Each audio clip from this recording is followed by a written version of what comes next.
हरे कृष्णा, राधे राधे। आप सभी का आपके अपने चैनल प्रभु कथा भजन में हार्दिक स्वागत है। आज इस वीडियो में मैं आप सभी को श्रावण महात्म का 13वां अध्याय सुनाऊंगी। श्री सनत कुमार जी ने भगवान श्री सदाशिव से कहा, प्रभु, किस व्रत के करने से अतुल सौभाग्य होता है तथा प्राणी पुत्र पौत्र धन और ऐश्वर्य प्राप्त करके सुख भोगता है। भगवान, मुझे उन व्रतों में सबसे उत्तम व्रत को बतलाइए। यह सुनकर भगवान श्री सदाशिव ने सनत कुमार जी से कहा, त्रैलोक्य प्रसिद्ध दुर्गा गणपति नामक व्रत को भगवती पार्वती ने श्रद्धा से किया था। हे मुनि सत्तम, इस व्रत को पहले सरस्वती, इंद्र, विष्णु, कुबेर, अन्य देवता, मुनि, गंधर्व, किन्नर सबके सब कर चुके हैं। श्रावण मास के शुक्ल पक्ष की पवित्र चतुर्थी के दिन सब पापों को नष्ट करने के लिए यह व्रत किया जाता है। चतुर्थी के दिन एक दंत गज के तुल्य मुख वाले गणेश जी की सोने की प्रतिमा बनवाकर सोने के सिंहासन पर सोने की दुर्वा बिछाकर तांबे के कलश पर स्थापित करनी चाहिए। लाल वस्त्र बिछाकर सर्वतोभद्र मंडल का निर्माण कर उस पर कलश स्थापन करना चाहिए। लाल फूलों या 5 पल्लवों, अपामार्ग, शमी, दुर्वा, तुलसी, बिल्वपत्र, ऋतुकाल में होने वाले अन्य सुगंधित फूलों तथा नाना प्रकार के फलों आदि का नैवेद्य रख 16 उपचार से गणेश जी की पूजा करके यह प्रार्थना करनी चाहिए, इस स्वर्ण निर्मित प्रतिमा से विघ्नेश का आवाहन करता हूँ। यहाँ पर कृपा निधि आए। रत्नों से जड़ित उत्तम सोने का सिंहासन आसन के लिए देता हूँ, आप इसे स्वीकार करें। हे उमासुत, हे विश्वव्यापन, हे सनातन, आपको नमस्कार है। मेरे विघ्न समूह का नाश करें, आपको यह पाद्य देता हूँ। हे भगवान, आप गणेश्वर देव उमापुत्र विधाता हैं, आपके लिए इस अर्घ को देता हूँ। हे भगवान, आप इसे स्वीकार करें। हे विनायक वरद, गणेश को नमस्कार है, नमस्कार है। हे भगवान, आपको आचमनीय देता हूँ। हे सुरपुंगव, प्रार्थना द्वारा सब तीर्थों का जल आपके लिए लाया हूँ, ऐसे जल को आप स्वीकार करें। सिंदूर केसर से रंगे हुए आपके लिए 2 वस्त्र दिए हैं। हे भगवान, आप स्वीकार करें, आपको नमस्कार है। उमा मंगल संभूत, आप सब विघ्नों को नाश करने वाले हैं।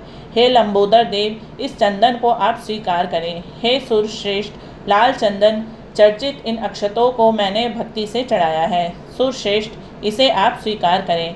चंपक, केतकी, जपा फूलों से मैं गौरी व्रत की पूजा करता हूँ, मुझ पर प्रसन्न हो। लोकों के अनुग्रह के लिए तथा दानवों के बधार्थ एक दंत, यह आपका पतवार है। हे भगवान, प्रसन्नता पूर्वक इस धूप को आप स्वीकार करें। सर्व ज्योतिक प्रकाशक, सर्व सिद्धि देने वाले आप महादेव के आत्मज हैं।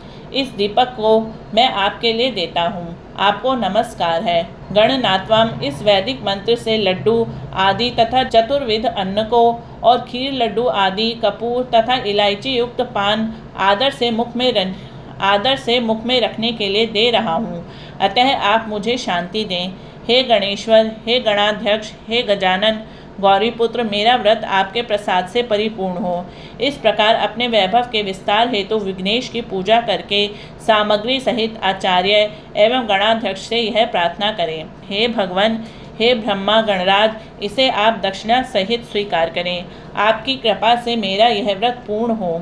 जो मनुष्य 5 वर्ष तक यह व्रत करके उद्यापन करता है, वह इस लोक में अपने सब मन चाहे पदार्थों को प्राप्त करके अंत में शंकर के लोक को प्राप्त होता है। यदि इस व्रत को 3 वर्ष तक करें तो सब सिद्धियों को प्राप्त कर लेता है और अंत में उसको शंकर के लोक की प्राप्ति होती है। इस उत्तम व्रत को जो प्राणी उद्यापन के बिना करता है, यथाविधि पूरा वर्ष व्रत करने पर भी न करने के समान अर्थात निष्फल हो जाता है। उद्यापन के दिन तिलों द्वारा स्नान करना चाहिए। फिर गणेश की 1 पल, आधा पल और चौथाई पल सोने की प्रतिमा बनाकर उसको पंचगव्य द्वारा स्नान कराकर दुर्वा से पूजा करनी चाहिए। मनुष्य को चाहिए कि इस मंत्र द्वारा पूजन करें। हे गणाधीश, उमापुत्र, अघनाशन, आपको नमस्कार है। हे विनायक, हे ईशपुत्र, हे सर्व सिद्धि प्रदायक, हे हेमवक्त्र, हे मूषक वाहन, हे कुमार गुरु, आपको नमस्कार है। इन सभी नामों से अलग अलग पूजा करनी चाहिए। पहले दिन अधिवासन करना चाहिए, दूसरे दिन प्रातःकाल हवन करना चाहिए। ग्रह होम कर दुर्वा तथा लड्डू से प्रधान होम करना चाहिए। धूप तथा लड्डू के प्रधान होम के पश्चात पूर्ण आहुति करके आचार्य आदि ब्राह्मण का अर्चन करना चाहिए। अपनी शक्ति के अनुसार अधिक दूध देने वाली गाय बछड़े सहित दान करें। हे सनत कुमार, ऐसा व्रत करने से मनुष्य अपनी सभी कामनाओं को पूर्ण कर लेता है। भगवान शंकर ने श्री सनत कुमार से कहा, हे वत्स, मैं अपने प्रिय पुत्र के व्रत करने वाले पर प्रसन्न होकर उसे भूमि के सब सुखों को दे देता हूँ। अंत में उसकी सद्गति भी करता हूँ। जैसे कि शाखा प्रशाखाओं द्वारा दुर्वा वृद्धि को प्राप्त होती है, वैसे ही पुत्र पौत्र आदि संतति की वृद्धि होती है। हे सनत कुमार, मैंने यह गुप्त दुर्गा गणपति व्रत आपसे कहा।